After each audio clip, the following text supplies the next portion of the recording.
saya menyerahkan semuanya kepada Tuhan Allah Yang Maha Kuasa.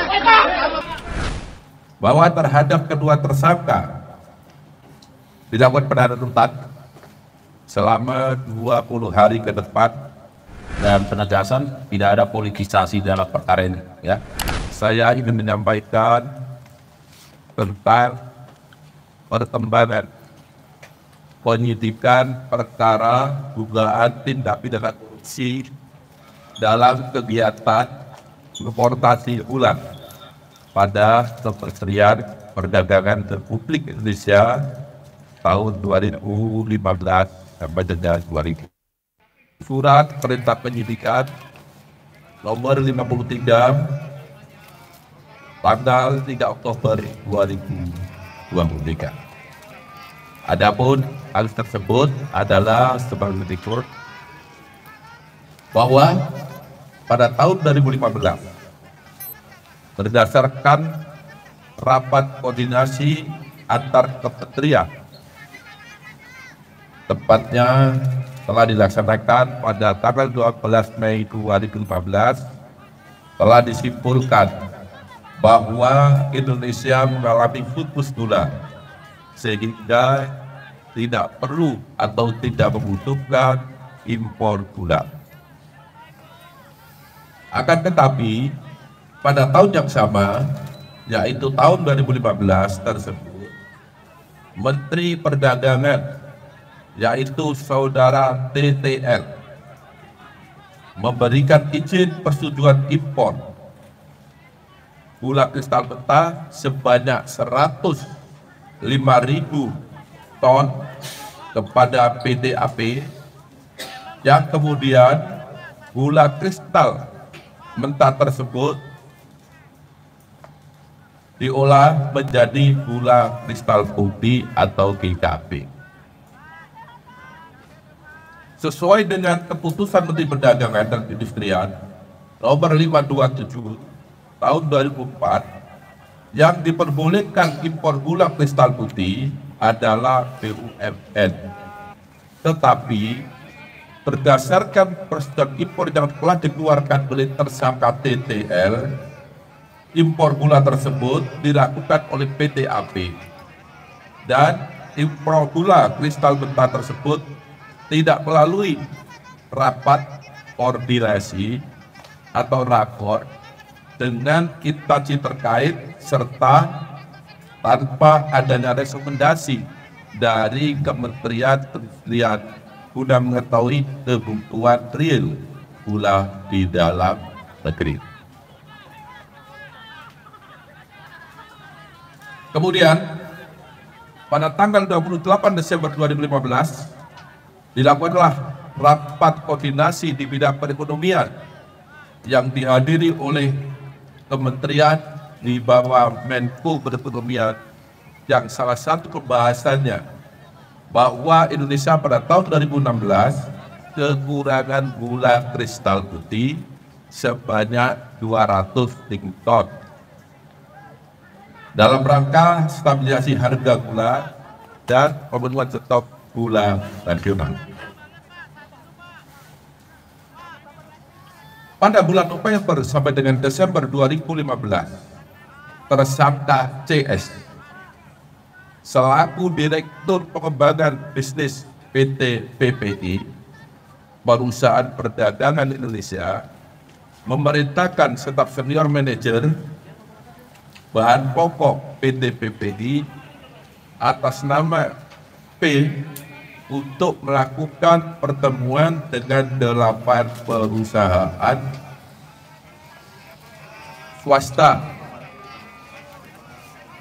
yang bergerak di bidang gula, padahal dalam rangka pemenuhan stok dan stabilisasi harga seharusnya diimpor adalah gula kristal putih secara langsung, dan yang dapat melakukan impor tersebut hanya BUMN. Bahwa ke-8 perusahaan swasta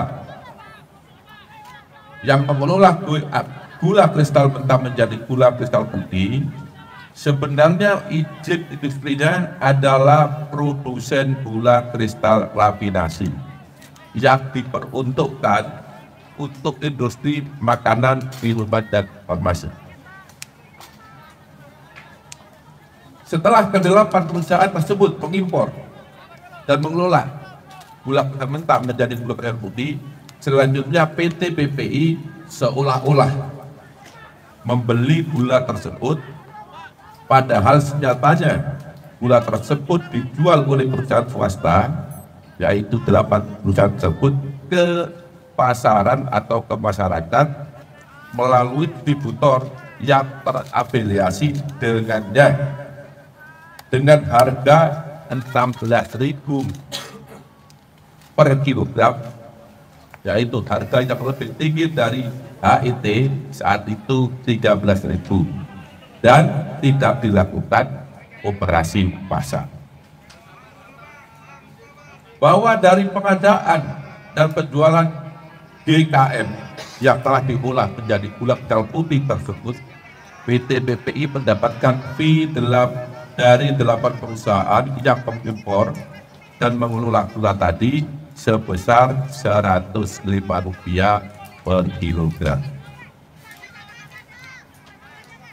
Bahwa kerugian negara akibat perbuatan importasi gula yang tidak sesuai dengan ketentuan perundang-undangan yang berlaku, negara dirugikan sebesar kurang lebih 400 miliar rupiah. Bahwa selanjutnya pada hari ini Selasa 29 Oktober 2024, penyidik pada Jaksa Agung Muda Tindak Pidana Khusus Kejahatan Agung Republik Indonesia menetapkan status saksi terhadap 2 orang menjadi tersangka karena telah memenuhi alat bukti bahwa yang bersangkutan telah melakukan tindak pidana korupsi.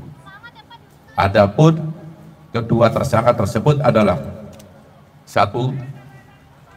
TTL selaku Menteri Perdagangan periode 2015 sampai dengan 2016 berdasarkan surat penetapan tersangka nomor tab garis dasar 60 garis miring F.2 garis miring FD.2 garis miring 10 garis miring 2024 tanggal 29 Oktober 2024. Yang kedua, tersangka atas nama CS selaku Direktur Pengembangan Bisnis pada PT BPI periode 2015-2016 berdasarkan surat perintah penetapan tersangka nomor tab garis datar 61 garis miring F.2 garis miring FD.2 garis miring 10 garis miring 2024 tanggal 29 Oktober 2024, bahwa terhadap kedua tersangka dilakukan penahanan rutan selama 20 hari ke depan untuk tersangka TTL di Rutan Salemba, Cabang Kejaksaan Negeri Jakarta Selatan berdasarkan surat perintah penahanan nomor 50 tanggal 29 Oktober 2024, dan untuk tersangka CS ditahan di Rutan Salemba, Cabang Kejaksaan Agung berdasarkan surat perintah penahanan nomor 51 tanggal 29 Oktober 2024. Para tersangka disangka melanggar pasal 2 ayat 1 atau pasal 3 junto pasal 18 Undang-Undang Republik Indonesia tahun nomor 31 tahun 1999 sebagaimana diubah dengan Undang-Undang nomor 20 tahun 2021 junto Undang-Undang Republik Indonesia Nomor 31 Tahun 1999 tentang perubahan atas Undang-Undang RI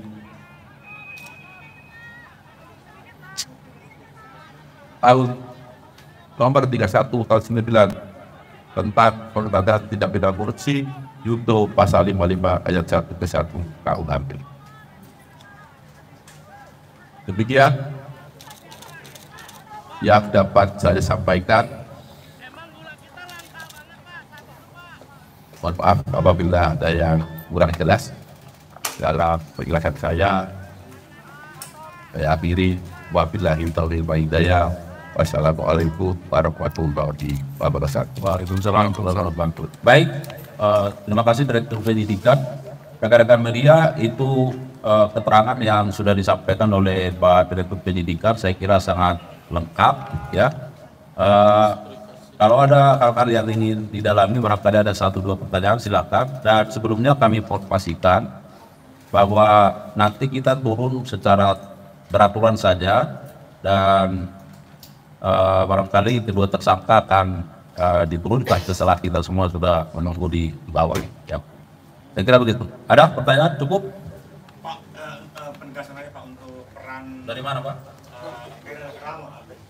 Rama dari Raja Sinta. Penegasan aja untuk peran dari Tenggak 2015-2016 ini, Pak TL ya, itu seperti apa? Sejauh mana Pak?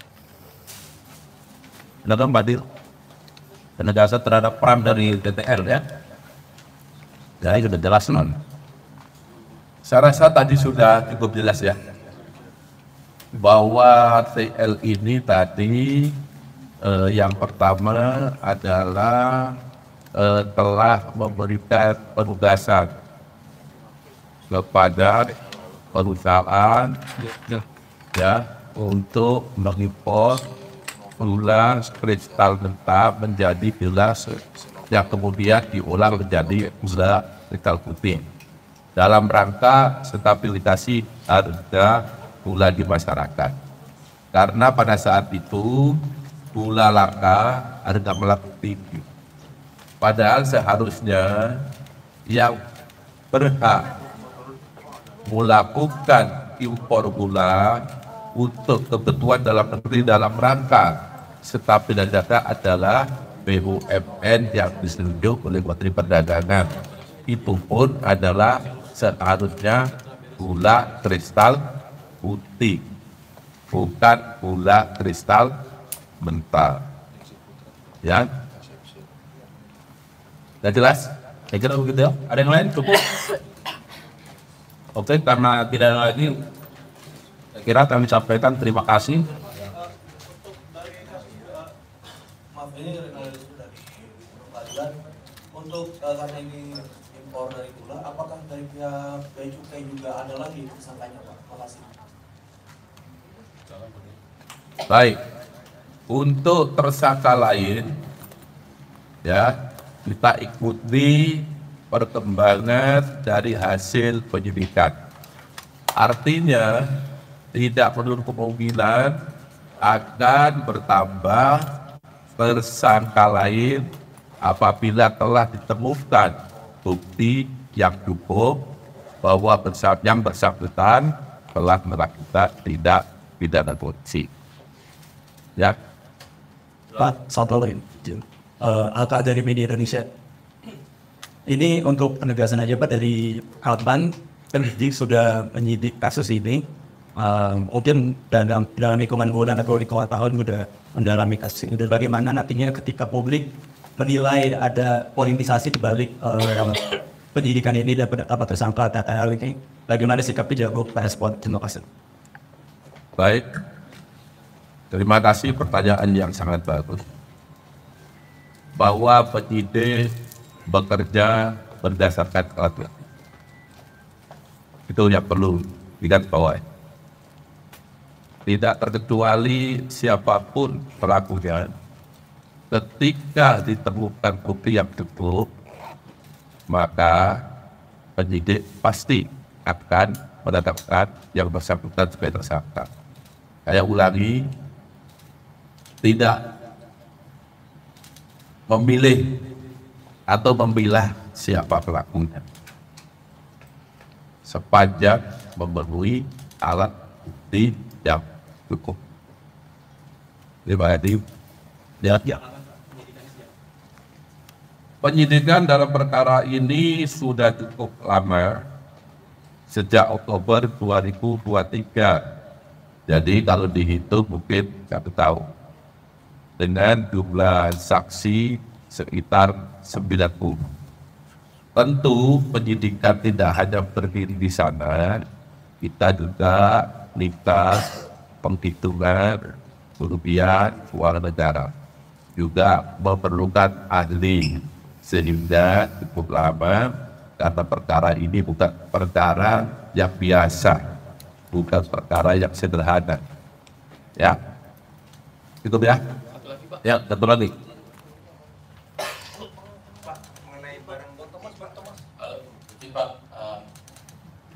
Pak itu Pak, saya Thomas Pak dari Upara Protokol menambah pertanyaannya tadi aja Pak. Kan tadi itu penyidikan ya Pak. Kalau penyelidikan itu bolehnya Pak. Ya, kita sudah tahap penyidikan setahu. Artinya kalau penyidikan ya sebelum itu, ya. Saya tidak punya data ini mulai kapan, tapi yang pasti subsistem daripada penyidikan adalah penyelidikan. Itulah tahap yang telah diatur dan ditentukan dalam KUHP. Ya, itu ya. Baik, TV One masih. Tadi mau nanya soal ini Pak, izin Pak, Ikra dari TV One, soal barang buktinya kan kerugiannya sampai 400 miliar. Ini barang bukti yang udah dipegang sama penyidik ini apa aja Pak? Ya, tentu kalau barang buktinya gula tidak ya, karena gula kan sudah beredar di masyarakat apalagi tahun 2015 ya. Bukti yang pernah kita dapat, 1 catatan, dokumen, keterangan saksi, ya, keterangan ahli, itu bukti. Kalau barang bukti kita dapat adalah dokumen sama catatan, ya, transaksi keuangan. Ini sudah kita dapat semuanya. Siapa yang melakukan, apa isinya, penyidik sudah mengetahui semua. Baik, saya kira demikian ya, rekan-rekan media sekalian kami menyampaikan terima kasih dan penegasan tidak ada politisasi dalam perkara ini ya. Dan kami sangat bersyukur rekan-rekan media terus melakukan dukungan, support, dan ini bagian dari support masyarakat. Dan kami terus mengharapkan dukungan supaya kami terus bergerak di arah yang lebih baik. Saya kira demikian, mohon maaf kalau ada kekurangan. Bila itu Assalamualaikum warahmatullahi wabarakatuh.